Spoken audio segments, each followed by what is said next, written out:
sure. What else did we put on our shopping list? Oh, what a mouth-watering smell. Paimon would know the aroma of biryani anywhere. Let's go get some. We can still add it to the list. Well, if it isn't the Traveler and Paimon. Wasn't expecting to see you here. Hello there. Oh, it's been quite a while. Huh, so you two are still hanging out together. Dehya, didn't you say last time that you were gonna head back to the desert? I said I was going to resign from being her bodyguard, not that our friendship was over. We're still the best of friends. The Holmayanis also still post jobs from time to time. Their pay is always generous, so me and the other mercs never pass them up. I told Dehya to just stay at our place when she took one of those jobs a few days ago. My parents were delighted. They even said that it always felt like we were missing someone whenever Dehya wasn't around. That sounds like something they would say, all right. They're always so welcoming. Anyway, the job is already taken care of, so I was gonna head back to the brigade as soon as I finished a little shopping. But the master kept insisting, and I ended up staying for another day. You can stay for as many days as you want, Dehya. Father hasn't even gotten around to treating you to his best dishes yet. You know I'm not the kind of person to stay put in one place like that, my lady. Don't worry, though. There'll always be next time. What? She said they'll treat you to the best dishes! I can't believe you can still refuse that! But wait. Didn't you say last time that you would take me on a trip to the desert? Why don't you just take me with you today, when you leave? There are so many places I still haven't visited yet. I'm sorry, my lady, but no can do. There's still a few things I need to take care of back at the brigade. Besides, the desert hasn't exactly been the most peaceful place lately. Oh, come on. Not this again. That's also what you said last time and the time before that. I know, I'm sorry. Just give me some more time, and I promise I'll plan the best trip ever for you. All right, fine.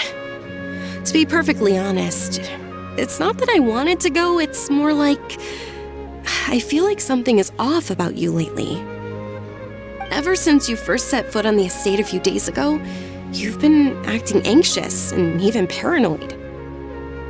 Have you been delaying our trip because you've run into some kind of trouble? Nah, are you kidding? You're worrying too much. Would you swear on that? Friends shouldn't lie to each other, you know. I wouldn't pry any further if you're willing to swear on what you just said. But if something really is bothering you, then just tell me. You know I'll help you however I can. Oh, looks like Dunyarzad was onto something. You're too perceptive, my lady. Seems I can't hide anything from you. I just thought that nothing good could come out of telling you about the messy happenings of mercenaries. Knowing too much only leads to more trouble. Mercenary life is a dog-eat-dog world where Mora reigns supreme. Everything operates on a completely different set of rules. That doesn't change anything about what I just said, though. We're still friends, and I can only support you if I understand what's bothering you. My lady, you're not gonna stop until you drag it out of me, are ya? All right, I'll share what I know. Let's go somewhere else first. This isn't exactly the best place for a discussion. Okay, let's talk here. Just try not to draw any extra attention. As you may already know, the Eremites have both a lot of mercenaries and a complex organizational structure. Many mercs are no different than me, just going around looking for jobs to earn some mora. My brigade is called the Blazing Beasts. We're not a large group, but every member is loyal and brave. However, not all Eremite brigades are like mine. Some are willing to cross all kinds of lines for the sake of mora.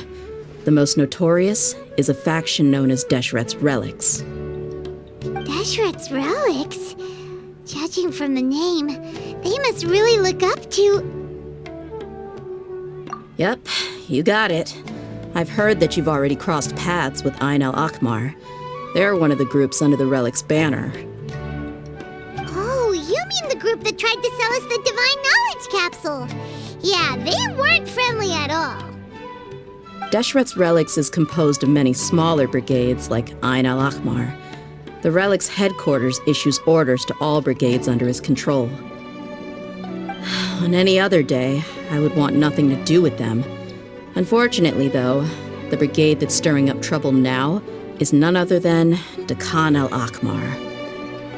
Dakan? I think it means beard or something. Believe me, it's a really stupid name. I found it insufferable for years. Anyway, the real issue is that Dehya al-Akmar is led by my father, Kusayla.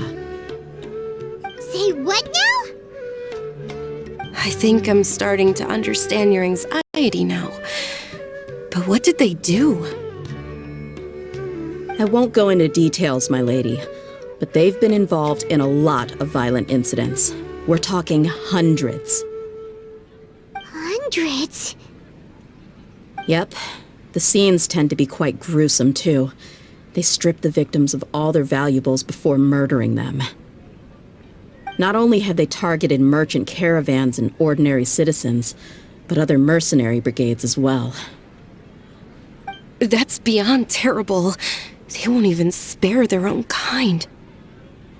I don't know how Deshret's Relic sees it. All I do know is that Dehya al-Akmar has become more and more aggressive over the last few years. If I don't do something about them, then even my brigade or the people of Aru village could become their next target. I just wish I knew what's driven him to do this. Yeah. How can your father do such terrible things? I don't know. People change. He's always been pretty pathetic. But at least in the past, there were still a few lines that he wouldn't cross. That's setting the bar pretty low.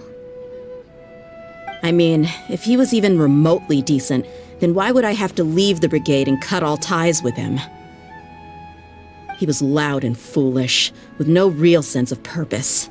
Instead of doing anything useful, he spent most of his time drinking and chasing after women. Of course, the other brigade members were just like him. Their ruckus would go on night after night. Sounds like a nightmare. What about your mother? Did she ever step in to stop them? Unfortunately, I never knew my mother. I'm sorry, Dehya. I didn't know. It's all right, my lady. That's pretty common in mercenary circles. Didn't I mention that my father was chasing after women? I was the result of one of those encounters with some random person. He told me that he wasn't sure who my mother was, and in any case, she never came to see me. He'd say, "You'll be fine as long as you remember to stick with Dad." But even then, he left most of the parenting to the brigade. The one thing I do remember is that he used to tell me stories.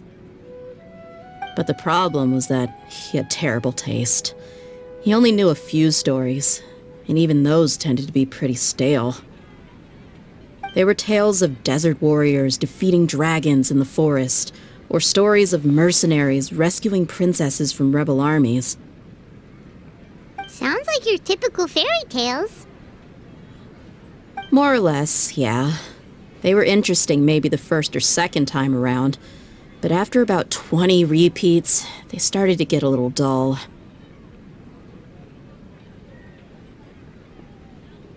He seemed to think those stories were the best things ever, though. He was so into them that he'd call the whole brigade over and make them perform the whole thing as a play. Even the toys he gave me would all be story props. I'd get helmets, shields, and toy swords. It was only much later when I realized that the shows were more for him than they ever were for me. What an interesting guy. Yeah, I've always found him pretty childish, but that was something I could just shrug off. I had no reason to despise him. Until I grew up and learned the true face of Deshret's relics for myself. Looting, blackmail, violence, and fraud. They not only accepted such heinous acts, they would even openly boast about them. No one in the brigade was any kind of hero. Instead, my father and his cronies were more like the bad guys that needed to be taken down. Did they really think that as long as they didn't do any of that stuff right in front of me, I would never know? I think I can understand your feelings. The difference between perception and reality must have hit hard. Yeah, but don't worry, my lady. It's all water under the bridge to me now. I had a huge argument with my father and left that place behind for good. I'm not investigating them due to any bitter feelings I still have towards my father. I just want to protect those that are close to me. Yeah, I told the boys to gather as much information as they could. Most of the reports concern violent incidents, but there's also some talk of smuggling. I see. But isn't this investigation incredibly dangerous? It is, but every mercenary lives life on the edge. It's a lifestyle that I enjoy. That may be true, but it'll be impossible for those who care about you not to worry. Well, now you get why I didn't want to share any of this with you. What should we do? They both have valid concerns. Huh? But there's no need for you to get caught up in this mess, too. Well, he's super tough, so if he went into the desert with you, then Paimon bets the problem will be solved in no time. I'm inclined to agree. I'd feel a lot more at ease if you took him along to help. I'll wait for news from you in the city until then. Please, stay safe. I'm honored that you care so much for me, my lady. All right, then let's get moving. Our first stop will be Caravan Rebot, where we can catch up a bit with my fellow mercs.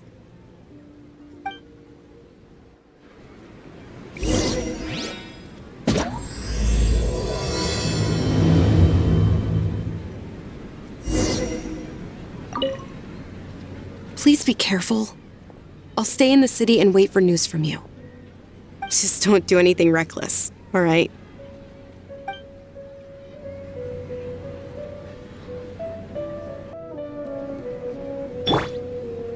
I see everything. I sure hope they'll be okay.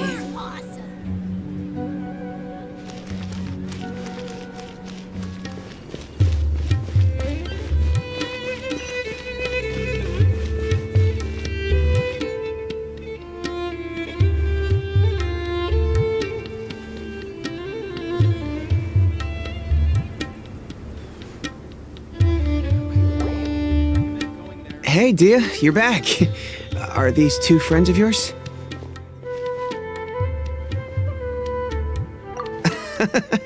Likewise. There's no need to be so formal with us. We're a pretty casual crew. Anyway, since we've got a newcomer, let me fill you in on what the Khan al-Ahmar's been up to lately. They've become extremely aggressive. Apparently, even their own now have become acceptable targets. They even attack other relics brigades, just the same as any other mercenary brigade. Even the most ferocious beasts still protect their own. And it sounds like they've thrown that straight to the wind. That's right. Once they've collected enough loot off the other mercenaries, they sell it off to a different brigade, or turn to merchants on the black market.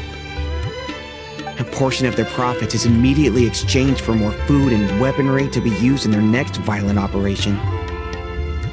That's terrible. Yeah, and it really makes you wonder why they're so desperate for Mora. A few days ago, Isham and I trailed them for a while, and even disguised ourselves as merchants to conduct trade with them. We were able to learn a few things from the exchange. Rather than saying they're out to plunder and hoard Mora, it'd probably be more accurate to say that they're experiencing an internal power struggle. Wait, a power struggle? You heard me right. The vast majority of their victims are mercenaries from the other brigades of Deshret's relics. If their only goal was Mora, they could have gone after anybody. The targeted nature of their attacks points to a power struggle between the different brigades within the relics. That's the only plausible explanation we have. Unfortunately, we weren't able to find out anything more specific. It seems they're also trying to keep things under wraps. Oh, one last thing we discovered was that over the past few years, as Dakan al-Ahmar became more and more active, Deshret's relics as a whole became a lot weaker. It sounds mighty strange to me too. Harun, you can leave the rest of the investigation to us. Gotta say though, I didn't expect you to go on a whole undercover mission during the few days I was gone. Sounds like you were really putting your necks on the line, no? Nah, it was nothing. We're just as concerned about the situation as you are. The Khan al-Ahmar is your father's crew after all. What he said.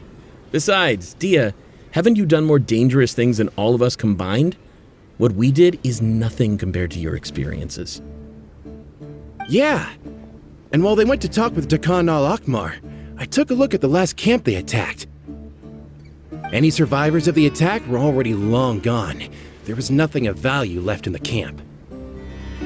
Ah, Hisham and Khalaf. You're here too.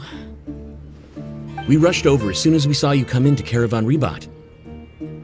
Although this new friend of yours looks a little green behind the ears, I'm sensing a special vibe from him. Now that we know you'll have a capable partner with you, we can also rest easy. Hey, what about Paimon? Feel anything special? Oh, you're also planning to tag along with them? Of course! Paimon is the traveler's most important guide. Wherever he goes, Paimon will follow. Oh, in that case, then you'd better take care of her too, Dehya. Don't underestimate Paimon! Don't worry about her. She may look tiny and helpless, but she's been through just as many battles as the Traveler here. Even if she had only survived on sheer luck, then that alone would still make her quite formidable. I had no idea. I guess I shouldn't judge by appearances. Oh, one other thing, Dehya. When you're free, why don't you update the deputy about your upcoming schedule? We held another recruitment event a few days ago, but everyone only came to see the Flame Mane. You weren't around at the time, so people were pretty disappointed to only find our crew of rough, unkempt guys. The deputy put a lot of effort into the event, but it was basically for nothing. Only a few people chose to stay, and that really got to him. Sorry to hear that. I'll be sure to bring him some great liquor next time. I left in a hurry and I couldn't make it back in time for the event. Gotta admit, I can understand their disappointment, though. You're our brigade's main selling point, after all. Now, if only the deputy could figure out a way to bring a few more smoking hot members into our ranks. Keep dreaming. Remember the last time I invited a couple gals into the brigade? You all just froze up with your mouths gaping like a bunch of scarecrows. The awkward silence and weird expressions left quite the impression on them. They were originally interested in joining us, but after that, they both told me they were too uncomfortable to stick around. Hey, didn't we agree to never bring that up again? Huh? Wait, are you serious? Why have I never heard about this? I don't think you were part of the brigade yet. Are you kidding me? I missed a once-in-a-lifetime moment like that and you weren't even gonna tell me? All right. We can tell you about it later. Now's not the time.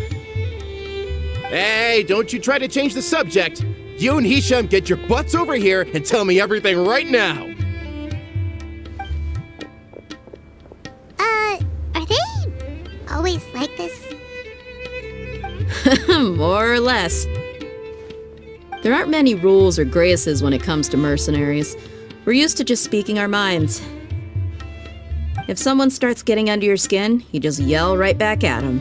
And if that doesn't put an end to it, then you just challenge him to a fight. But we also don't tend to take many things too seriously. Being direct and getting it all out of your system as soon as things come up is better than keeping everything bottled up, never talking about it.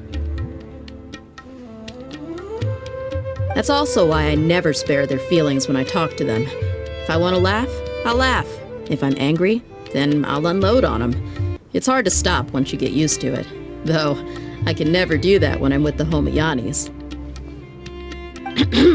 Hey, knuckleheads! Can you at least tell me the rest of the intel before you go back to your bickering? Yeah, you hear her, Holof? Told you we gotta focus on the investigation first. I drew up a map. Right here is the spot. There you'll find the merchant caravan responsible for getting rid of Dehya al-Akhmar's looted goods. All you gotta do is wait and ambush them in the evening. They'll have no idea what hit them. Perfect. Thanks for that. Be sure to pass my regards to everyone else in the brigade as well. Will do. You stay safe, Dehya.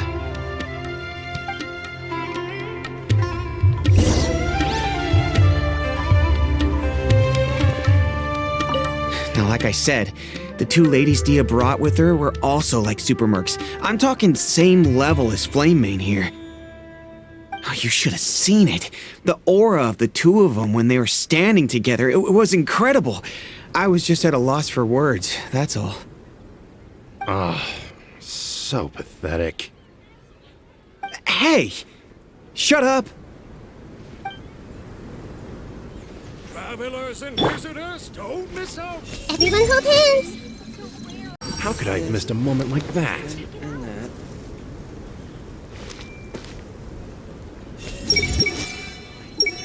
Admit it, you would have just frozen up like everyone else if you were there. I see everything! Come on. You can only trash us like this because you weren't there. Travelers and visitors, don't miss out!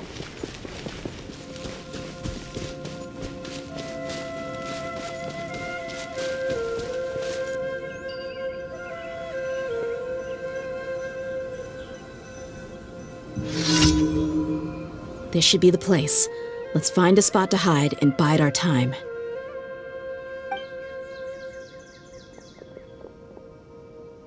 It's gonna come down to a fight one way or another, so let's all be careful. No need to worry. He knows his way around a fight. I'm not worried about that. What I meant is that we probably shouldn't go too hard on the enemy.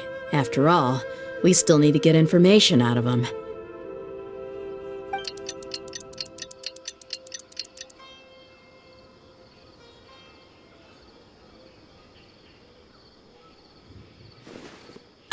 Here they come. You ready? Let's not give them a chance to react and end this quickly.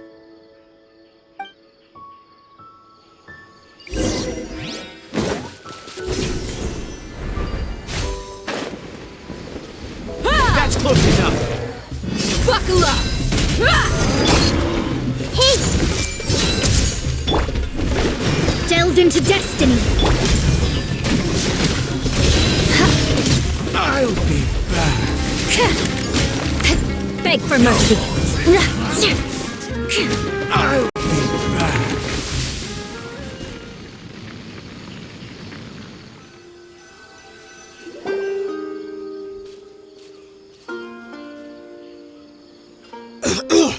Huh? You're the Flamemane. Good. That saves me an introduction. All right, time for a little talk.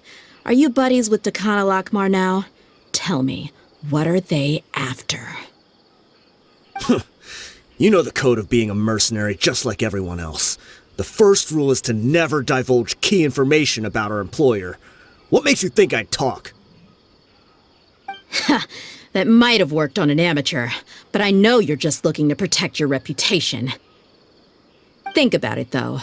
What's your reputation worth if you won't have the other tools you need to succeed in this line of work? Tools like, I don't know, your limbs or eyes? You've got 5 seconds. You might want to think twice about how much your employer's information is worth to you. Whoa! I'm not joking around. We can do this the easy way or the painful way. 2 seconds! I'll save you the trouble.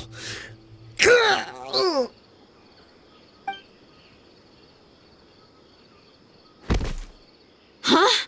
Are you crazy? He tried to bite off his own tongue.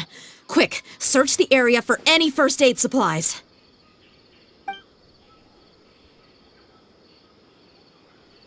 I definitely didn't expect him to go that far. Thankfully, the wound wasn't too deep, and he just passed out from the pain. But why would he be so extreme? I just wanted to test his mettle. You can get a lot of mercenaries to talk just by threatening them. I didn't expect him to be willing to go through so much pain just to deny us some intel. Well, he's out cold for now. We could wait for him to wake up, but maybe it's not a good idea to interrogate him any further. What should we do? Yeah, don't worry about it. It'll be a waste of time to interrogate him again after that. He might just hurt himself again if we start asking. There are lots of goods around here. Let's search the area. Maybe we'll be able to find something. I'm really sorry.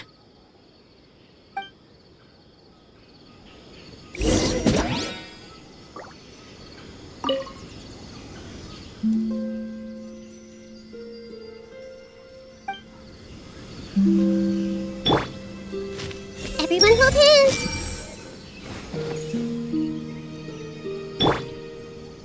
Look alive!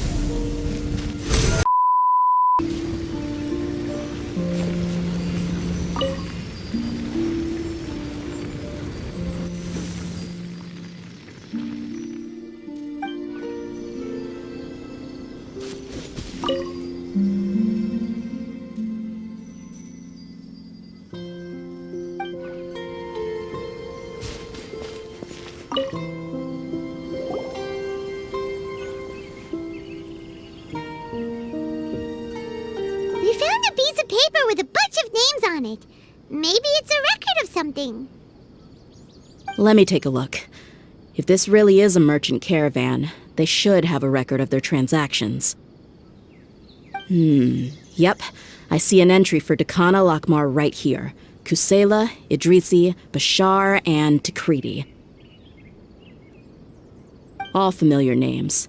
Dakana Lakmar has been trading for a hefty supply of food, weapons, and medicine. It seems that in the past, they used to receive some canned knowledge as well. This caravan is just one link in their logistics chain.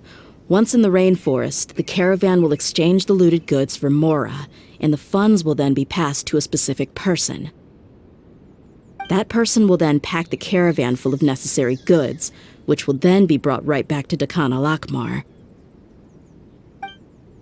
Wait, why is there no Mora value recorded for the final transaction? No value? Yeah, every transaction before the last one was marked with an exact amount of Mora, but the final one, where they paid for everything to be brought back to the desert, was simply marked as delivered. Perhaps, but they couldn't have known how much they would make off selling the loot. Do they not care about profit margins at all? Anyway, the next part's the records of the goods themselves. There are a lot of entries. Everything was probably sourced from the rainforest. Huh? What's wrong? Shahzaman Homayani? Homayani? You mean Dunyarzad's family? Could it just be another family with the same last name? I'd be surprised to find someone with the exact same first and last name. Shahzaman Homayani is Dunyarzad's father, and the head of the Homayani family. Just what the heck is going on here? I'm sorry, you're right. I'll consider what we found and not jump to conclusions just yet. But what this piece of paper confirms is that the Homayani family has been providing goods to Dakan al-Akmar. What if the Homayanis have been kept in the dark and don't know they've been trading with Dakan al-Akmar? That's a possibility, but if that was the case, why is this caravan specifically named Shahzaman as their person of contact? They could have just as easily bought goods such as food and medicine directly from Caravan Ribat or Port Ormos. Yeah, funding violence and looting. The brigade gets the goods, and he is paid the proceeds from the sale of the loot. But why would he do something like this? It's not like the Homayanis are in need of money. I honestly have no idea. I've been to their estate many times, and I've never noticed anything suspicious. The only potentially large expenditure I could think of would be the treatment costs for Dunyarzad's Elazar. Maybe they borrowed a lot of Mora in the past? But that's still just a speculation. I don't think the Master would stoop so low to make Mora. You're probably right. I know my lady's personality, and she wouldn't deliberately keep something like this from us. But what should we do now? All we found is just another mystery. If you ask me, we already have no choice but to confront her about this. I'm not worried. It's too early to make a verdict yet. I still have faith in the Homayanis. Let's go find my lady again. We'll tell her everything and see if she's willing to lend us her support. If we're lucky, we can not only figure out the mystery of this paper, but also follow the trail of breadcrumbs to the people responsible at Dakan al-Akmar. Dehya, are you sure this is the best decision? What if instead of getting the help we need, we just end up revealing everything we've discovered to the enemy? I've considered that possibility. But even still, I want to tell her what we found. I think I owe her that much. True friendship is built on trust. She showed genuine concern for me when we first brought up the topic. I can't repay her kindness with doubt and suspicion. That's not how I deal with people. You're right. Paimon wants to trust Dunyarzad too. Yeah.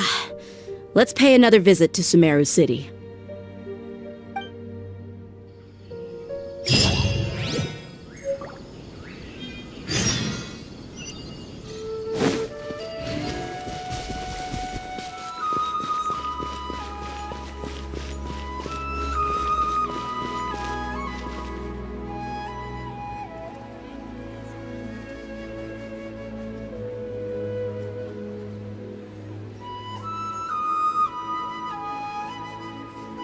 We're back, my lady.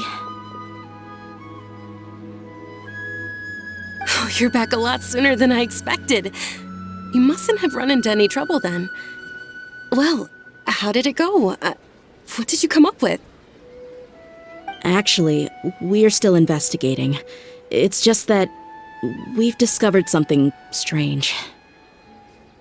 I see. The clues you found have led you back here, in the city? Something like that. Yeah. You all look a little dispirited. Whatever you found must not have been very encouraging after all. Why don't you discuss it with me? Maybe I'll be able to say something to cheer you up? It's okay, my lady. It's not so much about me being upset with my father or anything like that. How should I put this? So something is wrong. Even the Traveler and Paimon have been uncharacteristically quiet. On any other day, Paimon would have already waved to me with a smile and shouted, "Dunyarzad, we're back!"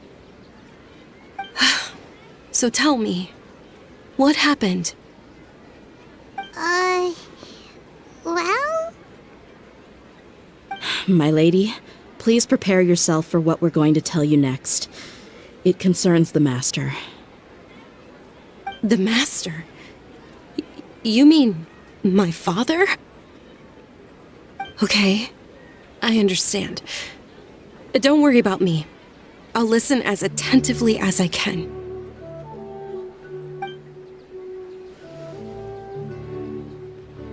My father has been supplying goods to Dakan al-Akmar? Yeah, it makes as little sense to us as it does to you. I've never doubted the Master's integrity, so I'm having a real hard time rationalizing how he could ever support an infamous brigade like them. Maybe he's not actually aware of the full story and just stumbled into the deal by accident. I can't help but agree with the Traveler. Huh? You mean you feel the same way, Dunyarzad? Thank you for sharing all this information with me. Since you've told me everything you know, I should also tell you about some doubts that I've been harboring for quite a while. In the past, I thought that my father hired a bodyguard for me so that I wouldn't run away and get lost. However, there are plenty of capable mercenaries in the Corps of 30. Why did my father go out of his way to hire Dehya? About that. Well, the Homayanis really needed bodyguards, so they reached out to the Blazing Beasts. Later, the Master told me that I was one of the best mercenaries he'd ever seen, and that I should stick around to become one of his bodyguards. He offered me a pile of mora, so I just signed on. Well, but that didn't really answer my question. Just think about it. Why did my father specifically reach out to the Blazing Beasts? Maybe the Corps of 30 just didn't have anyone available, or maybe someone recommended us. I've never given it too much thought. I think I get what you're saying. You'd think none of this was a coincidence. Precisely. At first glance, nothing seems strange or out of place. But there are many parts of the story that don't actually make any sense. If my father had always been in contact with Dakan al-Akmar, then it would make sense for him to bring Dehya into our house. You mean the goal all along was to get Dehya to be your bodyguard? No, that's too much of a stretch. I cut all ties with my father a long time ago. He has no control over my life anymore. But that still doesn't rule out the possibility that your father has still been trying to influence your life without you knowing. So, the Master was not likely an innocent victim in all of this? Sorry we put all this on you so suddenly, Dunyarzad.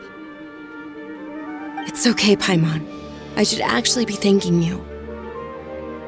Regardless of his reasons, if my father has truly been funding a violent group of mercenaries, then it's my duty to bring him back to reason.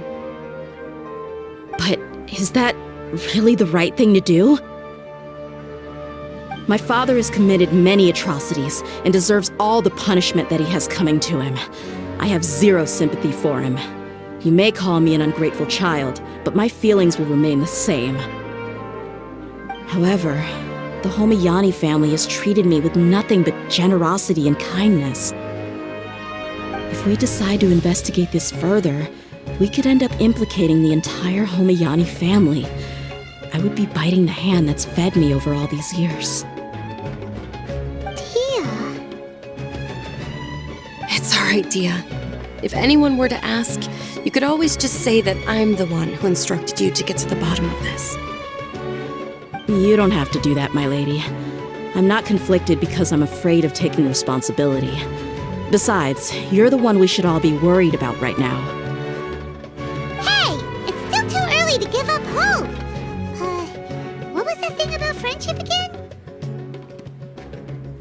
Right, yeah, trust! You said that yourself, Dehya! Besides, there's no point on getting all riled up before we've confirmed all the facts! Thank you, everyone. That makes a lot of sense. I guess I should always remember the trust that I've placed in people. In which case, my lady, could you ask the master to come out and have a chat with us? Sure thing. I also hope he'll be able to give us a logical explanation. Let's meet at the usual place then. Usual place? Ah, right!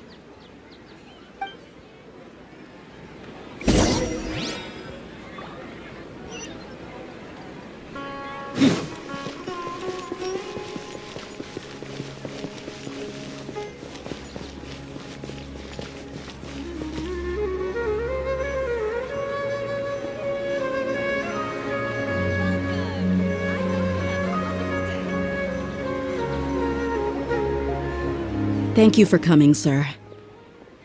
Please allow me to introduce these two. This is the Traveler, and next to him is his travel companion, Paimon. Yes, my daughter has mentioned them from time to time. It's a privilege to finally meet them in person. But we may skip all the pleasantries for now. What is the important matter you wish to discuss with me today? Well, we wanted to bring this transaction record to your attention. There's something on this record that we're all pretty curious about.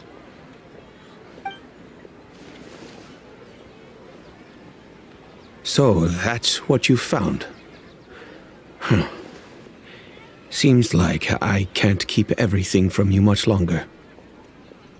If you wouldn't mind, we'd like an explanation. Well, it's a long and difficult story, and to be perfectly honest, I'm not sure if I'm doing the right thing. What I do know, though, Dehya, is that the truth will bring you no solace.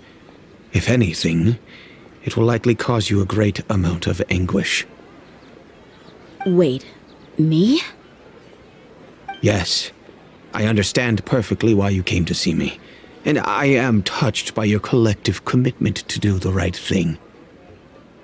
But knowledge always comes at a price. And sometimes, as they say, ignorance is bliss. Your father, Kusayla, and I both believed that.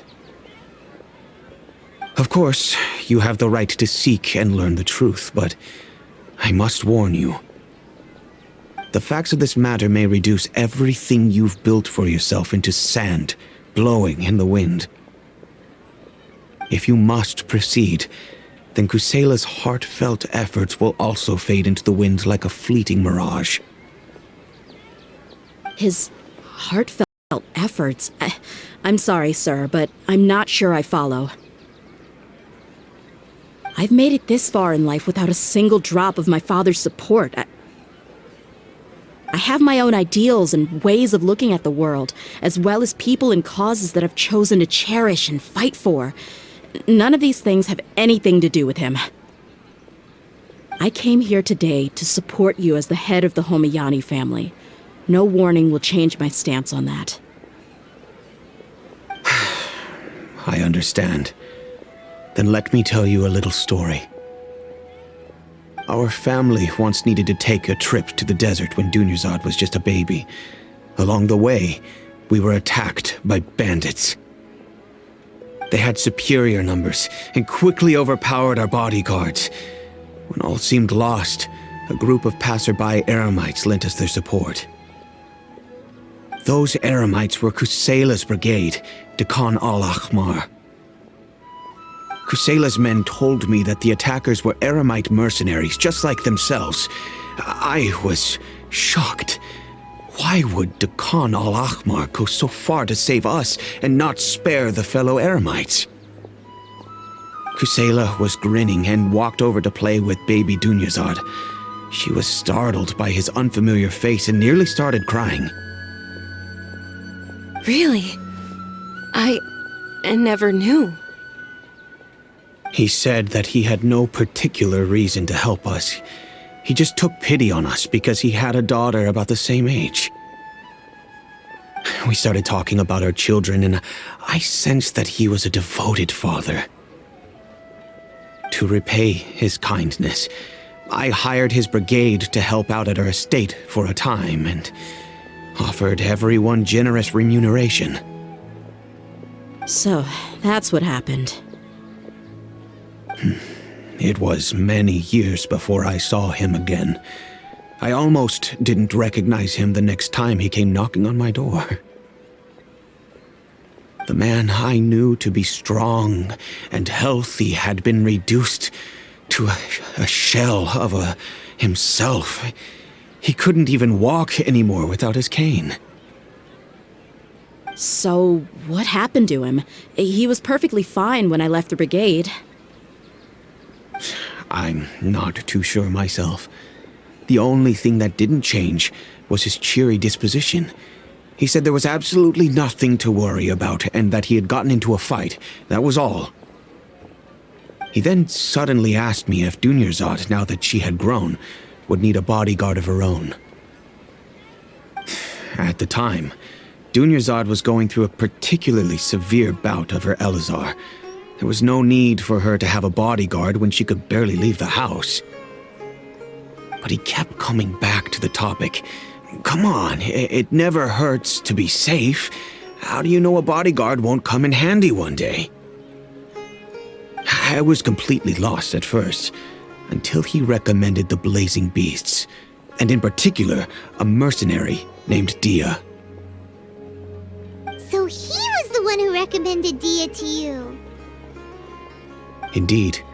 He didn't say it out loud, but it was clear that he saw Deshret's relics as an evil group who would eventually corrupt every member in their ranks. He was already beyond redemption, but he hoped that he would be able to detach his daughter from the vicious world of mercenary life. If Dehya could stay in my house and keep working as a bodyguard, then gradually her affinity for the desert would decrease, and she'd be able to leave her previous life behind.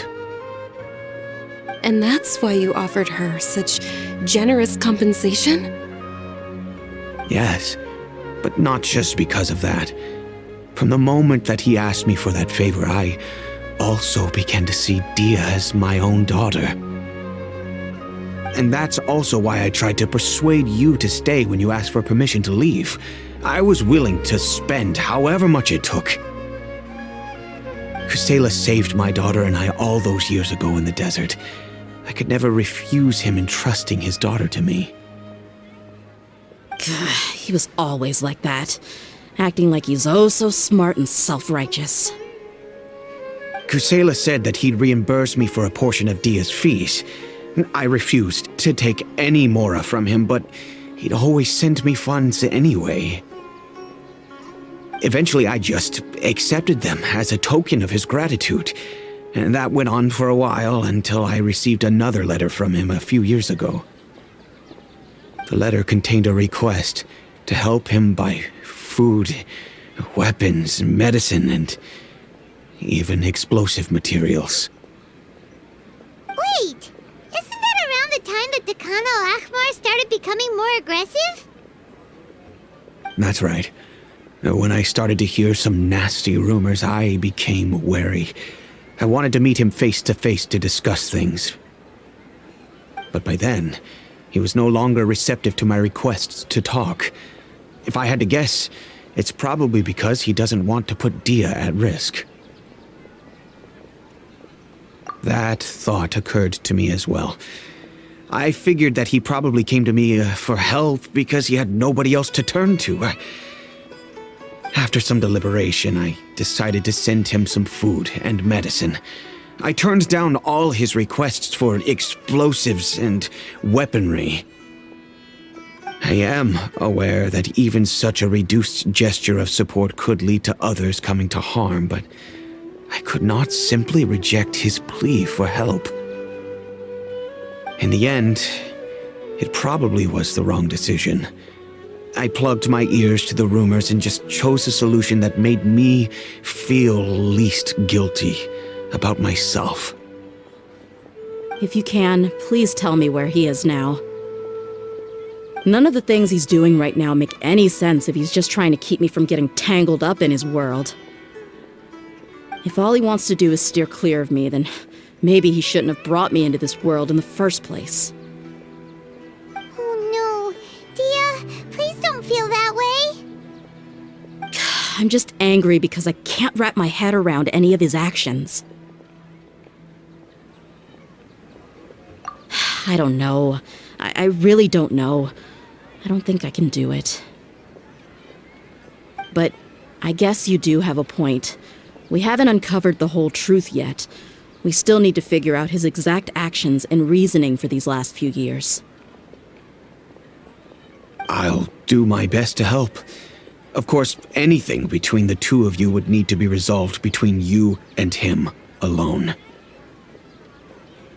I don't know Kusayla's exact whereabouts. Outside of supplying his brigade with some goods, I tried my best to avoid getting involved any further with him. However, there's a man on the list named Jawed. He used to be a mercenary in the desert and is now a member of the Corps of 30. He's responsible for supplying weapons and liaising with the Dehya al-Akhmar's merchant caravan. I think he should know Kusayla's whereabouts. I've heard that he likes to have a few drinks alone and enjoy the cool wind at night outside the tavern. Maybe you'll be able to find him there. Understood. Thank you, sir. Then I guess this is bye for now, unless... I'll stay and be with my father here. To be honest, I'm still a little dazed and haven't finished processing everything quite yet. My father has indeed done something wrong, but if I think about it, I'm also not sure if there was a right way to handle this problem. I feel like our only course of action is to turn everything we know over to the Corps of 30 and let them render judgment. Yes. I am prepared to accept whatever verdict they choose. It's time to face my mistakes.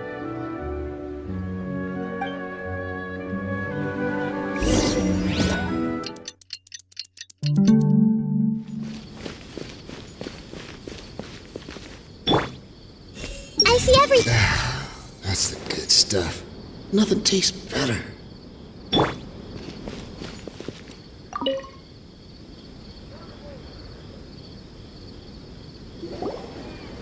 Huh? Who are you guys? I know what you've been up to. Smuggling weapons to violent brigades in the desert while working for the Corps? Pretty bold, if you ask me. Shh! Keep your voice down. How do you know all that? Come with me. We should take this elsewhere. I'll be happy to talk things over once we're somewhere private.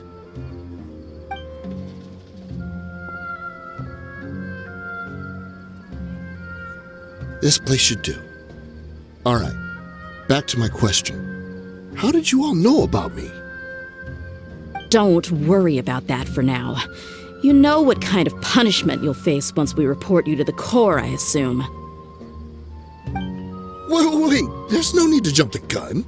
Let's talk this out. What are your terms? So what's in it for you anyway, Mora? Well, I was a little tight on money at the time, and Kusayla took good care of me in the past. I weighed it in my mind, and I couldn't find a reason to turn the opportunity down. I wouldn't only be helping my benefactor, but I could also make some quick Mora. Let me tell you how it is. We're investigating Dehya al-Akhmar, and we're gonna put an end to their operations. If you provide some help for us, then we might just put in a good word later to reduce the terms of your punishment. Hey, why don't we discuss this a little first? Listen, I made quite a bit of Mora from my last run. Just give me a number, and I'm sure we can... Shut it. My patience is running out. You should know when a mercenary is after something other than money. All right, sheesh. But you gotta promise you'll put in some nice words for me later. They're always on the move. Here's the spot they were at the last time I made my delivery to the desert. Feel free to go have a look. I'm just telling you though, it's not on me if they're not there anymore. Sure. And then you can forget about any nice words from us. Hey, come on. Now you're just being unreasonable. Really? And how do I know you're not leading us straight into a trap? Don't forget, you're the one with no bargaining chips. All right, I get it. Why don't you go take a look, and if they're not there anymore, I'll try to figure out something else for y'all. Now that's more like it. Let's move. And as for you, try to stick around the city until we get back. You don't want us to call the folks from the Corps and have them drag you back to the city.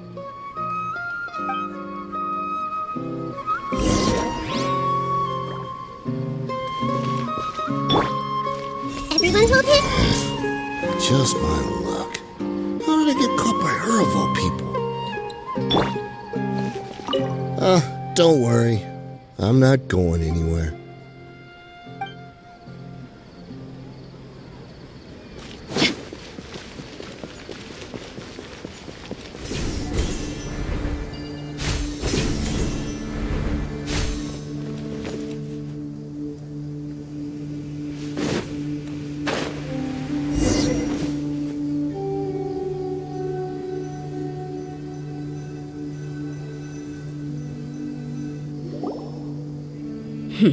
Seems like we're in luck. That should be their camp right up ahead. Let's go. We'll finally get to the bottom of this ourselves.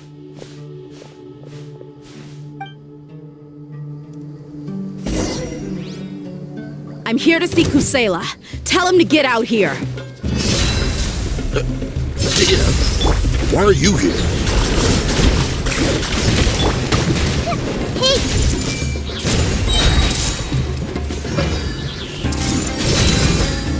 Make yourselves at home!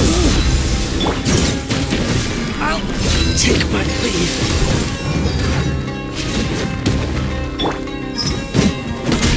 Let's get it on! Ha! Kya! Ha!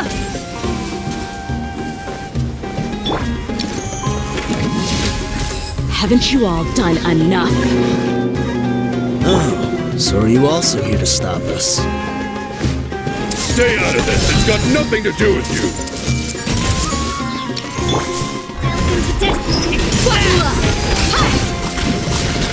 Freeze to the court! I condemn you!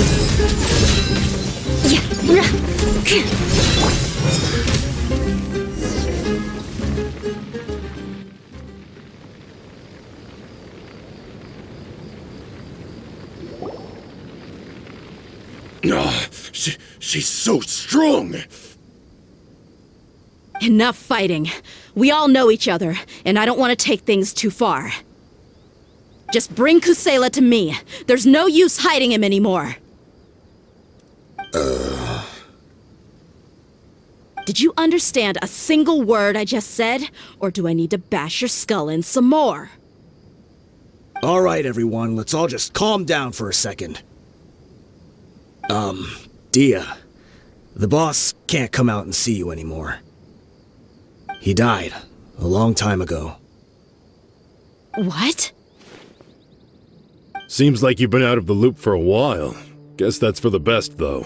At least, that's what the old man wanted. When did he die? What happened to him? A few years ago, Kusayla broke up Dakan al-Ahmar and went to the Deshret's Relics headquarters by himself. So is that when you guys started acting up? We would prefer to call it taking revenge. Every last person in Deshret's Relics must pay in blood for what they did. Let me start from the beginning. Dehya, do you know how the head of the Relics maintained order internally? Overwhelming strength and unquestionable authority? Those were a part of it, yes. But just those on their own weren't enough. They had another tool at their disposal. They called it a person's record. Regardless of whether they joined by their own will or were coerced, every person in Deshret's Relics were forced to leave a record of themselves at headquarters. Whether it be their deepest sin, some unforgivable act, or their most immoral exploit, the record served both as a symbol of loyalty and the perfect material for blackmail. That's precisely it. Every one of us have a record. Me, Bashar, Tikriti, and all the boys who grew up with Dehya and ended up joining our ranks. But you, Dehya, you were never asked to provide a record, were you? I never even knew this was a requirement. You were probably the only person in all of Deshret's relics who didn't know about it. Ever since you were born, Boss had been trying to shield you from this organization's sinister rules. Not only that, but he also banned all of us from committing any nefarious acts. He said he'd take care of the dues we had to pay regularly to headquarters. But in the end, he was just an ordinary person. What could he do? He was forced to go to headquarters again and again to account for missed dues and incomplete records. He'd come up with all kinds of excuses and get beaten up as a result. We all knew he was doing that for you. He wanted to get you out of this world, no matter what it took. And that's why he became a shell of himself and couldn't walk without a cane. Wait, but that doesn't make any sense. I didn't know about any of this, and I'd never seen him get injured or beaten. Because you were too young at the time. How would you ever tell between wounds from a beating and wounds from battle? When you left home after that final argument with him, he seemed to age by a decade overnight. Even his hair went gray. So, even the blazing beasts were... Yep. It was all his doing. Had he not arranged them to come to you, you probably would have been reduced to a pulp before you ever left the desert. A few years ago, Boss said he needed to make another trip to headquarters. He was already pretty weak then, and we all assumed he was going to get beaten again. I suggested that he hand the role of leadership over to me, but he said there was no longer any need, since the Khan al-Ahmar would soon be no more. His words made no sense to me, but that night, we heard that a massive fire tore through headquarters and razed everyone's records to ash. Everyone gained their freedom that night. Many members fled, not just from our ranks, but from the other brigades as well. But how could we leave with a clear conscience? All of us who knew exactly what had happened. The boss can't have just died for nothing. Those heartless jerks at headquarters took him from us. From that point on, the sole purpose of the Khan al-Ahmar became revenge. The big fire that Boss started was quite a blow to headquarters' strength. It's given us the opportunity to launch our attack. Even though we're outnumbered, we vowed to see our revenge through to the very end. There were people from headquarters who changed their names and went into hiding. Some fled to other brigades, and others escaped to the rainforest. But we won't let any of them escape our wrath. They'll all pay for what they've done. We've suffered plenty of losses as well. To keep going, we need an enormous amount of supplies, from food and medicine to weaponry and explosives. All we can do is exchange our loot from Mora, and then use that to get supplies. We forged Boss's handwriting and sent out many letters to his former friends. Thankfully, many people were willing to come to our aid. We were also able to attract many mercenaries who shared our goal. We've endured unspeakable pain to win many impossible battles. Deshret's relics have become weaker and weaker, and now we finally have an opportunity to directly strike their headquarters. Paimon doesn't know what to say anymore.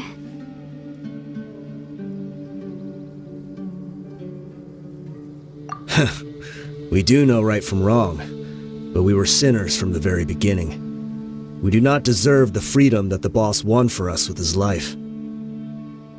Boss always loved his old-fashioned hero stories. Those tales about sacrificing yourself to save the world. We used to always laugh at him for it, but in the end, he really went and lived those stories out himself. As for me, I never considered myself a hero. We're all the lowest of the low. We have no right to even imagine such an existence. but maybe those hero stories he liked foreshadowed everything that was to come. The spirit of the hero touched all those he had saved, and more people joined his cause. Maybe we were all just acting along with the play in the beginning, but as we acted the parts and recited the lines, we were drawn in, and now we want to see the story through to the end. I'm sorry, Dehya. I know you always found us insufferable ever since you were young. Just think of this as a madman ranting.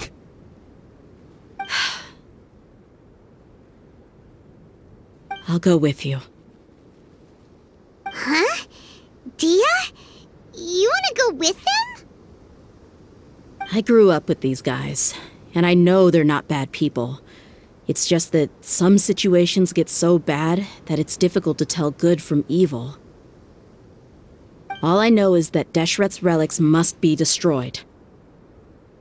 Furthermore, I want to go see the place for myself. I want to know if my father is still there. I know you don't want to get involved in this, so there's no need for you to tag along. I can do this on my own. Yeah, Paimon feels like we'd only regret it if we don't see this through to the end. Thank you. We'll be a lot stronger together with you. I bet Boss would lose his mind if he ever knew you'd join us at the very last moment like this. Considering all the losses and injuries we sustained, we can't afford to turn down someone as powerful as you. He can think whatever he wants. But the fact is, I owe him this much.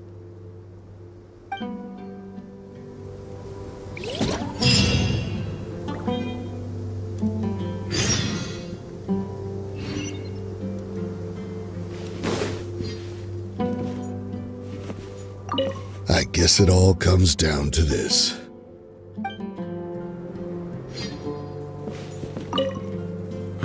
What a bummer. I just had to get injured now, right before the final fight. Be sure to punch one of them for me, huh?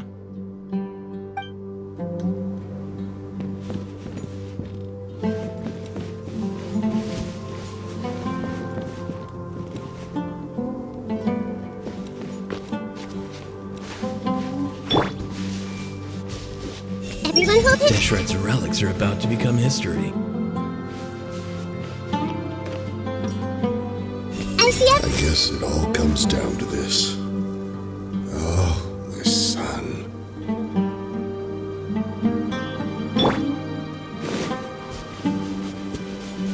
We sure didn't run into much trouble on the way here. Should be. I don't think they have enough manpower left to post guards and defend their perimeters.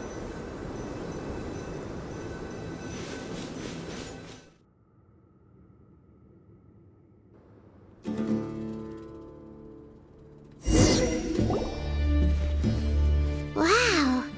Paimon didn't expect it to look like this on the inside. They should all be holed up in here. Don't know how many people they've got left, though. Who cares? We'll round up all of them. Still, we should be careful. Even if they've only got one shot left, it could still take us out. Yeah, we'll know what they're really capable of once we've landed some hits on them. Deshret's relics may have been a force to be reckoned with before, but their name means nothing now. Yeah, they don't stand a chance with you here. I'll take the lead. I've been here once before.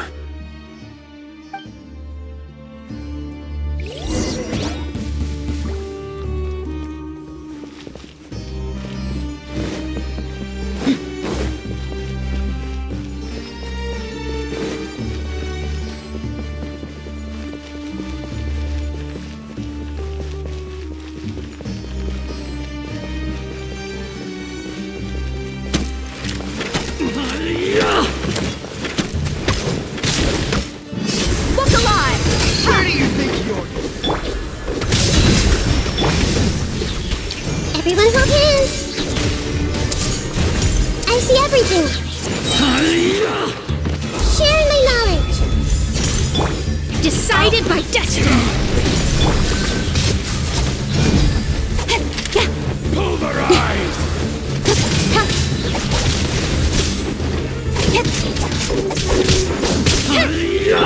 Let me scry.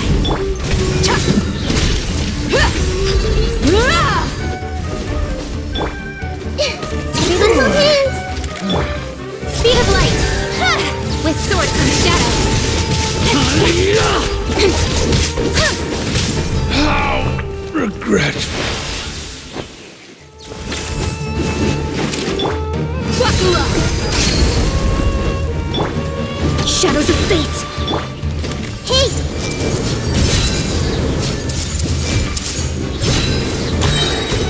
Make yourself move!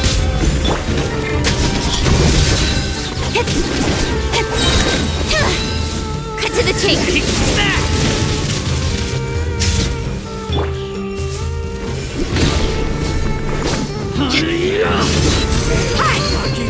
Delve into destiny. Fate is upon you. Everyone hold hands! Your dead mate.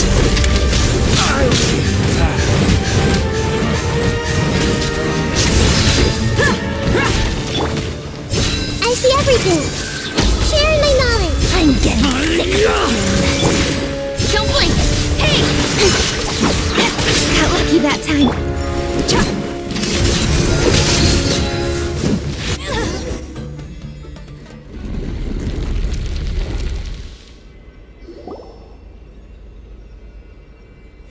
This way, follow me. We're almost there. Wait!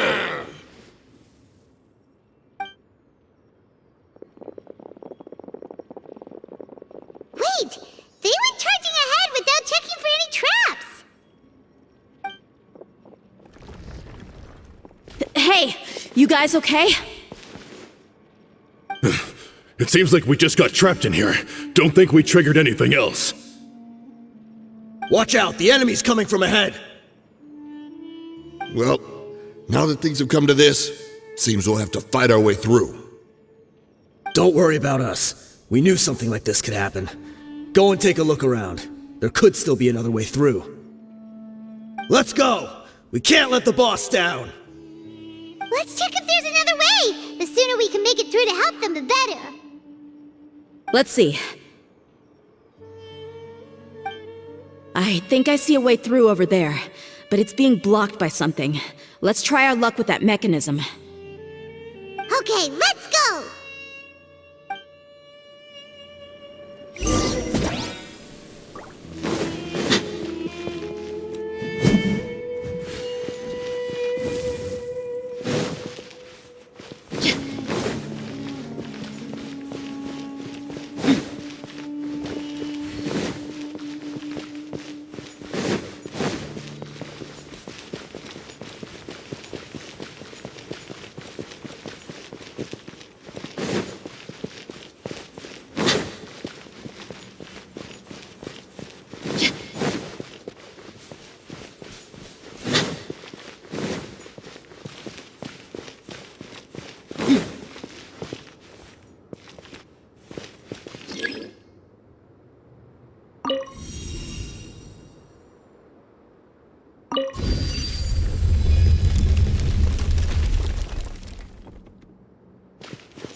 Everyone hold hands! Shadows of fate. Speed of light!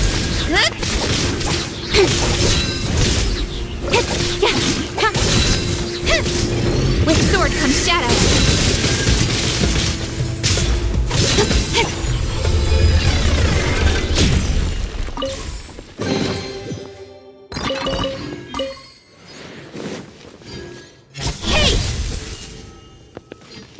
Another mechanism like the one before, but this one's being blocked off in the middle.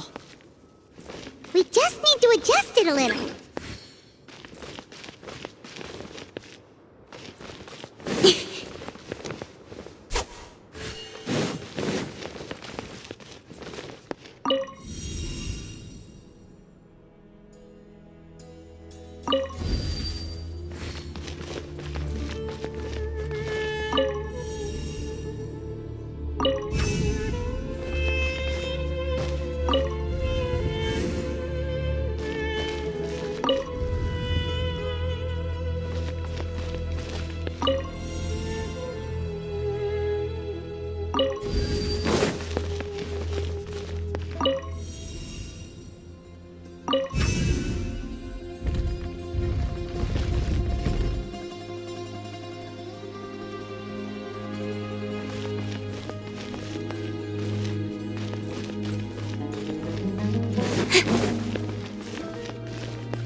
Let's get it on!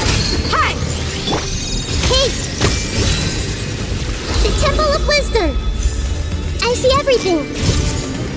Decided by destiny! Delved into destiny!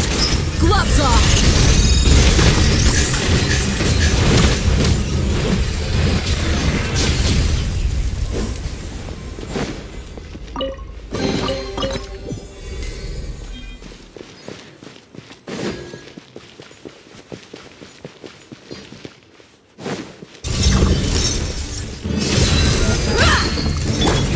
Shadows of fate! Everyone hold hands! Don't blink! Cut to the chase! Fate is upon you! Share my knowledge! Take! Dracula!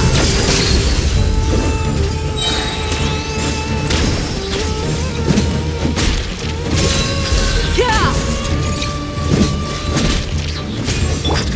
Speed of light! With sword comes shadow!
I wasn't expecting anyone to make it through from the other side. But as a desert dweller, I suppose we should be used to our folks defying all expectations. Don't waste your breath. You have nowhere to run. Run? Had I wanted to run, I would have fled 1,000 times already. I witnessed the golden age of Deshret's relics. Even if I could leave this place behind, all that awaits me now are endless days of humiliation and ruin. Even now, my brothers and I still believe in one thing. The greatest should never live to remember their fall. So you want to go out in a blaze of glory? Let us draw our weapons! We will show them the true power King Deshret bestowed upon his followers. They are but two, while we hold within ourselves the entirety of the relic's glory.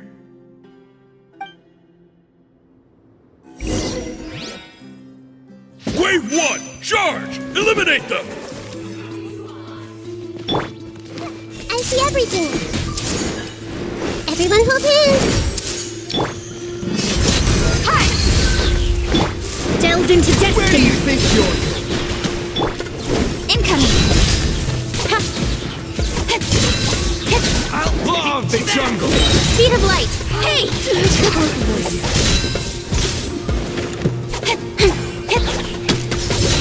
Incoming! Happy to oblige! Don't think that you've won. We're just getting started.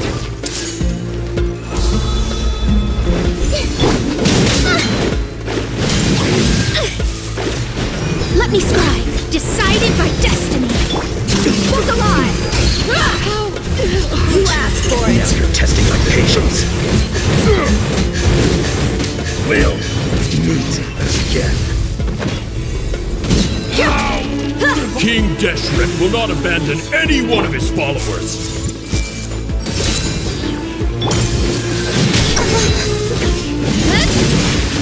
Nowhere to hide.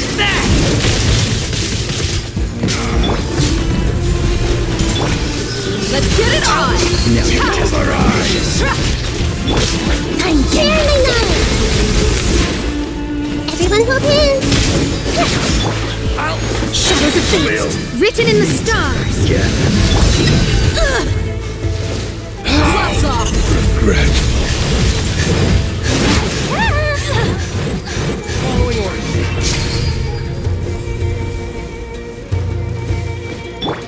Brothers! This is where we prove our faith. Do you all just want to die? None of us plan to leave this place alive! Shadow.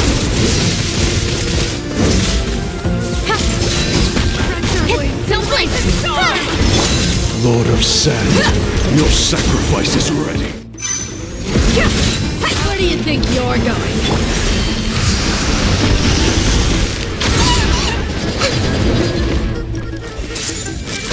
Let's change tactics. The Temple of Wisdom. Decided by destiny. Shadows of fate. You ain't messing around. Look alive. Buckle up. Ha! You're dead meat. The gold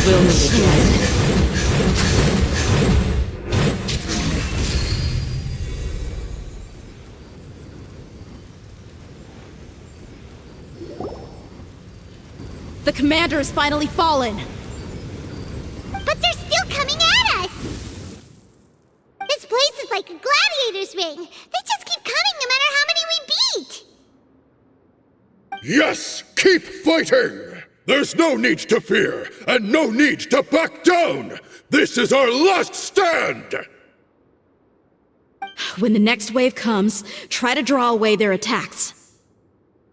I'm going to see if I can take out that high platform.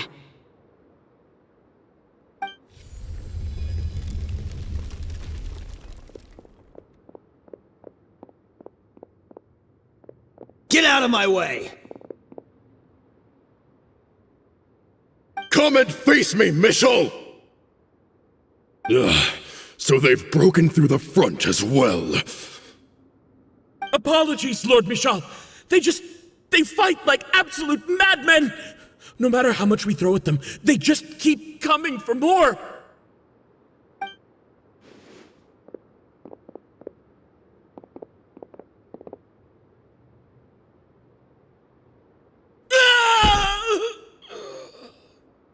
So, it would seem like this is the end. Time to pay for everything you've done, Michel. You think I would give you that opportunity? I will be buried in the sand alongside all the rest of our fading glory. Hey, wait!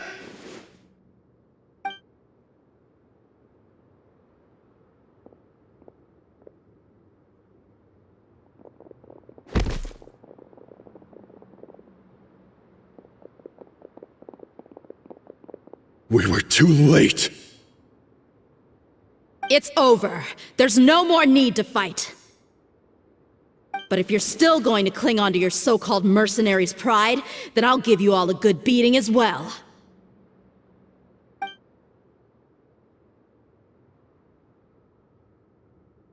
Hey,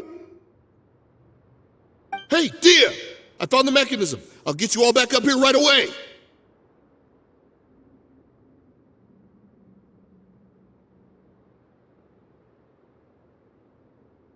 Let's go.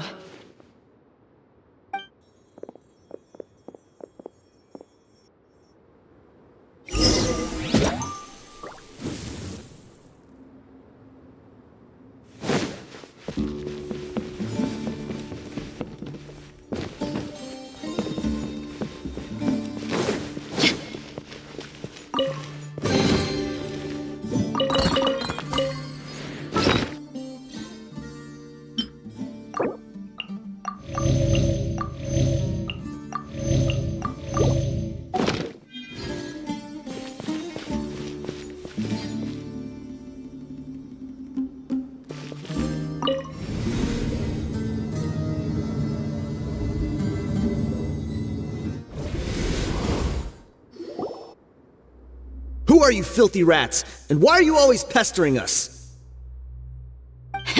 You call yourself a member of the infamous Deshret's relics, and you still can't even tell who's made it all the way to your headquarters?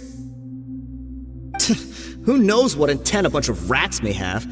We try to catch a couple, and you all just show up on the other side instead. How are we supposed to figure out what you're after? Hey, have you ever heard of a man by the name of Kusayla? Why would I know? It's not like I'm in charge or anything. This is your last chance to talk. Hey, I said I don't know anything. I'm just an average member here. I'm telling the truth. If you're here to find someone, why don't you look through the records yourselves? Who can remember every name and face with so many people coming in and out every day? The irony. His life became a light for so many, yet to others, it wasn't even worth remembering. Where's the records room? Answer me! It's right over there. All the files are in there. You can go through them as much as you want. It's not like any of them still matter anyway. I mean the old records room. The old records room? You mean the one that got burned down? Kusayla. Ah, yeah, I remember him now. The guy who could hardly walk. Watch your mouth. That's our boss you're talking about. He was definitely faking it. We all let our guard down as soon as we saw him come hobbling in. But in the short time it supposedly took him to take a dump, he'd already gotten away and started a fire in the records room. He couldn't have possibly outrun us if he wasn't a fraud. And after that, Deshret's relics fell into complete disarray. Stop wasting our time. Every one of us here is perfectly aware of what he had done. Tell me, where is the old records room? It's just over there. Go see it for yourself if it means that much to you. There's nothing left in there but ashes. No human could ever survive that kind of inferno. Bashar, Tikriti, let's go. We'll leave the others here to guard these guys. Spare them no mercy if they try anything.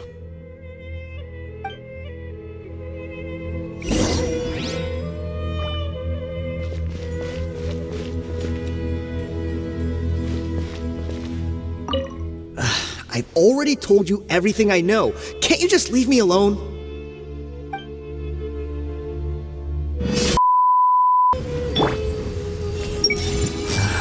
Crazy. Every last one of them.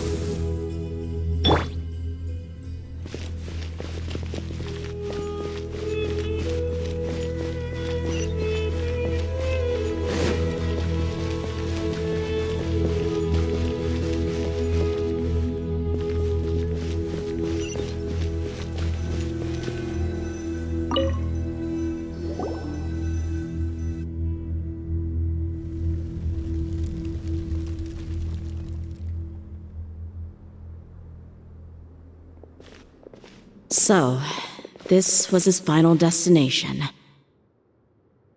How did he do it? Getting past all the guards with a limp and sneaking in here to start a fire? If he was nimble enough to do that, then he must have been able to get out of here after starting the fire, right? Dehya. I'm sorry. I know it's just wishful thinking. Let's look around. Maybe we can find something that's been left behind.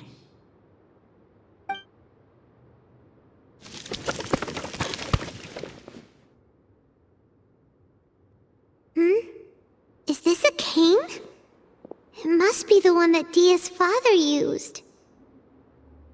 Kusayla. Thanks for everything, boss. We're fortunate to somehow find that cane after that fire. Let's split up and look around some more. What if something else has been left behind? But what else could survive a fire like that? Huh?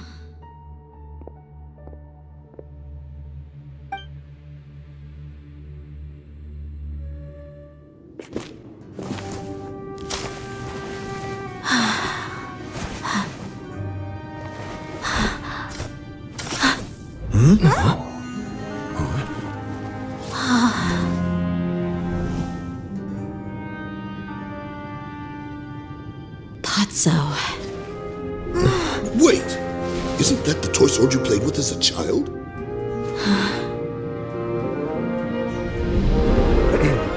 The dragon is no more, for Princess Dehya has slain it. Its head now hangs above the city gates. Her bravery has brought eternal peace and prosperity to us all. Dehya, come on. This is the most important line. You can do it. But Dehya, you defeated the dragon. Everyone's waiting for your speech. Still too shy, huh? All right, I'll do it. I hereby proclaim our victory. Evil shall plague us no more.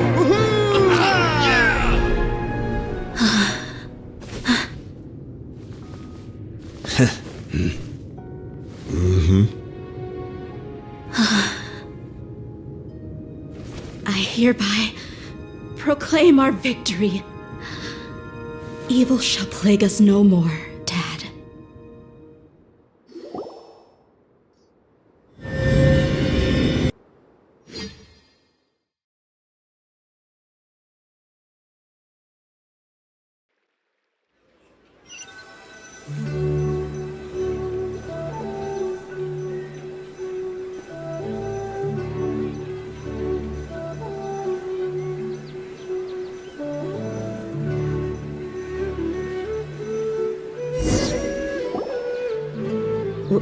What's this? Don't you remember? You asked Paimon what she would do if she were to wake up tomorrow with loads of money. And Paimon said that she would get boatloads of tasty snacks. You looked super confused at the time, but said it was an adorable thing to say. These opportunities don't come by often. So today, Paimon's gonna treat you to a special crash course on Paimon's life philosophy. Hey, come on! Paimon's not that stingy. Anyway, the point is that you should eat to your heart's content. You'll feel better for sure once you've gotten something in your tummy. Dunyarzad will also be here shortly. She's already heard that we're back. Aw, thanks, you two. Honestly, this is very unlike me. I just had a lot on my mind on our way back, so I didn't know what to say. My chest was filled with all kinds of intense emotions. They just shook me even more than all the feelings we've shared during our previous adventures. But when everything came to an end, those emotions also vanished without a trace, and I was left feeling more empty than ever before. It was as if I'd lost the thing that was most important to me. Yeah, you're right. To many mercenaries, Mora is the most important thing in the world. But perhaps to us, it's the most worthless thing of all. Idrisi and the others all used to say that they would quit if there was no Mora to be had. But when it came to avenging my father, there was no Mora to be made anywhere. My reality shattered when I found out that the father who always told me hero stories was in fact a bad guy. But look at me now. Am I any different?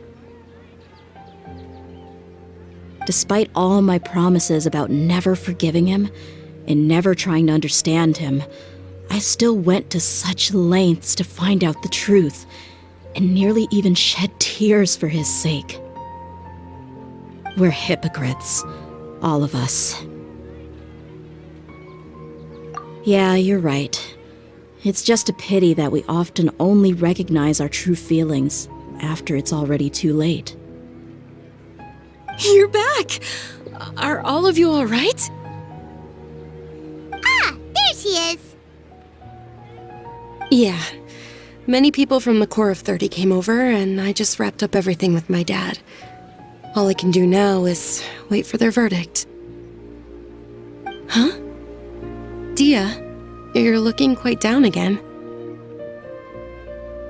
Paimon will explain. A lot happened while we were gone.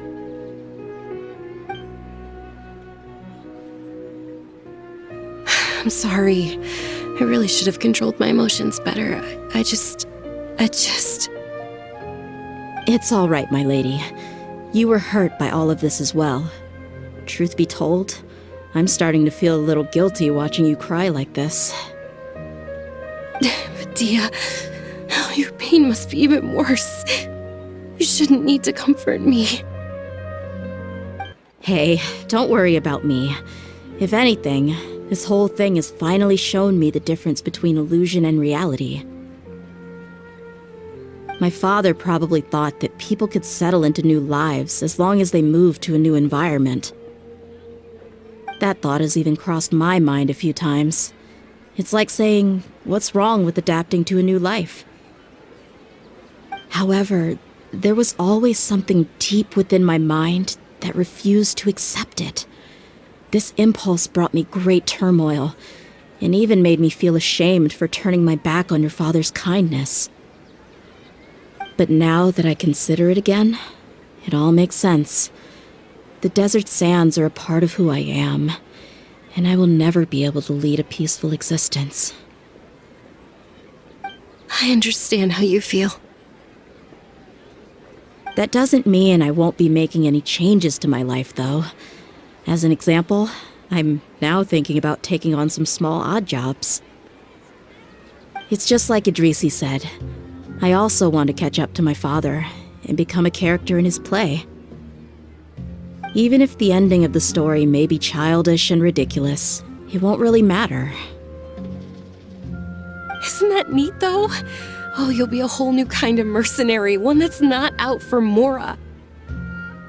Why don't we go for a change of scenery once we finish eating? What about stopping by the Grand Bazaar again? Right. You said you wanted to get a rug for your family. We'll come along too. I can't thank you enough for taking care of me this entire time.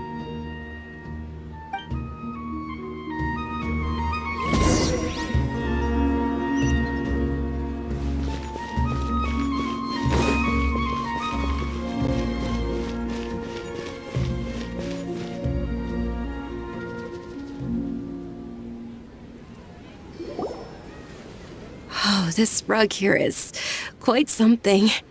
The craftsmanship is exquisite, and the fabric is also of high quality. Ah, here you are. Finally, I found you. Hey! Aren't you that mercenary who bit his tongue? You can still talk? Wait, are you here to take revenge on us? What are you talking about? Do I look like I could take you all in a fight? I just came here to give you something. I'll be on my way to give myself up to the Corps after this. Once I woke up, I hurried to the Khan al-Ahmar's camp, hoping to alert them to your presence. But when I got there, I found no one except the members who were still too injured to move. Ah, so you probably got there after us. Yeah, they told me that they had exacted their revenge, and everyone had turned themselves in to the authorities. Even that last camp was not going to last for much longer. I had joined the cause to repay an old favor from Kusayla. Now that everyone's already turned themselves in, I might as well do the same. One of the injured members gave this box to me, and told me that it contained some of the old man's last possessions. Everything left in the camp will get confiscated, so I figured I should get this to you before the Corps could get their hands on it. Thank you. No worries. We are all just living our own truths. There's no need to comment or judge anyone for it.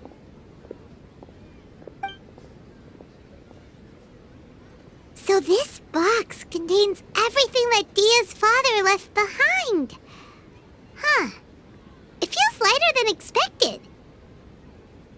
Well, back in the day, the first thing he did with any Mora was spend it on things like drinks and meat. But let's see what's inside. What's this? It's just a bunch of junk. It kinda stinks. Perhaps it's just been left unopened for too long. A handwritten copy of a storybook. The paper's already yellowed, and it looks like it's about to fall apart. It was against the Academia's rules to possess books for personal use. If he was going to break that rule, he could have at least copied something useful. That probably means this was really important to him. And here are a few bags of children's snacks. The packaging's completely deteriorated. Maybe that's where the smell was coming from. Did he get those for you? Yeah, but here's the thing, though. Even when I was a child, I was never a fan of these kinds of snacks. He'd always say that he got them for me, but in the end, he always ate more than I ever did. Who even leaves snacks in a box like this anyway? Isn't that just common sense? Forget it. Let me see what else is in here. A razor, some buttons, some round iron tiles, a wooden toy puppet, a wool scarf, which from the looks of it probably belonged to a woman, and a hair clip? Why are these things here? I'm suddenly feeling a little scared. I'm sorry, my lady, but this is just the kind of man he was. He probably saw this box as some kind of personal trash heap and dumped any and everything in there. 2 empty liquor bottles. Tell me, you guys, are these the kinds of things that a normal person would leave behind? Huh? There's something in the bottle! Oh, you're right. All right, I got it out. It seems to be a piece of paper with some writing on it. The bottom part's all damaged from moisture, though. Let's hope the writing didn't smudge.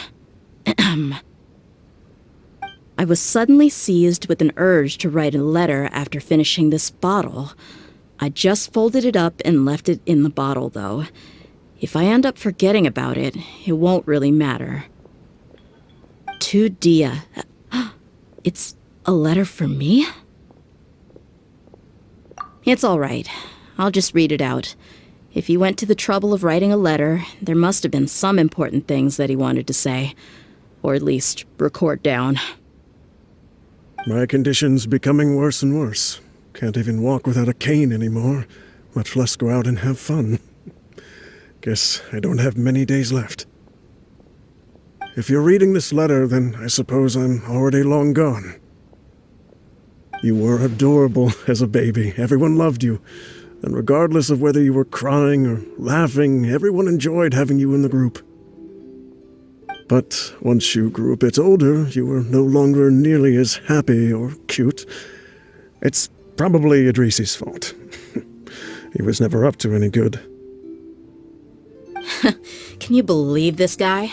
He can point the finger at himself. Anyway, back to the point. To summarize, I'm writing this so you would know not to feel sad for me, even if you end up finding out the truth. The reason being that I was never your father to begin with. Wait, what? Surely, he must be joking, right? I don't know. I was quite formidable when I was young, and 100 times cooler than some so-called flame main. It really felt like the whole world was under my feet. With just a teeny tiny bit of effort, I felt I could rule over the entire desert. But as fate would have it, I went out into the desert for a drink one day and discovered a baby in the sands. It was you. You were just lying there, small and helpless. You were so tiny that if the wind blew for just a little while longer, you would have been buried forever. But your cries were so loud they made my head hurt. Now that I think of it, you really were a bundle of energy. sounds like he's serious. I told Idrisi and the others that I had slipped up with a woman while out and about. None of them even doubted me. I'm sorry that I had to lie to them for so long, but I really had no other choice. I was their most esteemed leader, after all. It's not like I could just tell them that I suddenly wanted to play at being a father. At this rate, I'll puke up all the liquor I just drank from this bottle. Anyway, Dehya, you possess the kind of freedom and kindness that we could only dream of. As far as how you should live your life, that'll be up to you to decide.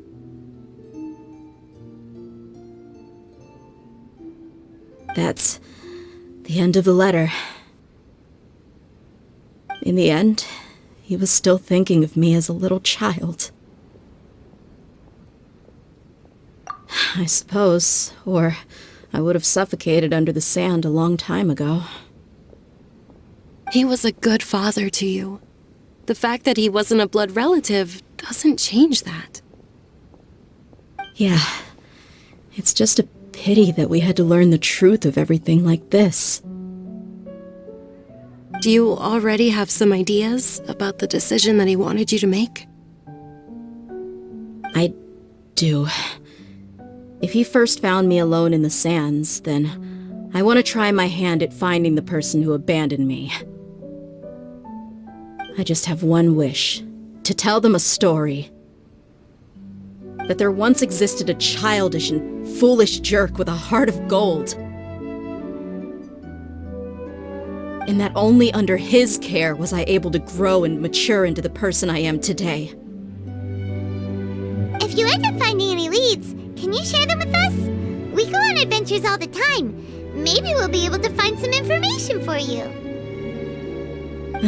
Sure, I appreciate it. I wasn't expecting you to be so enthusiastic. I'll help too. Thank you. All of you. Thank you so much. My life has certainly had its twists and turns, but I've always considered myself lucky. Because no matter where I've gone, I've always been surrounded by incredible kindness.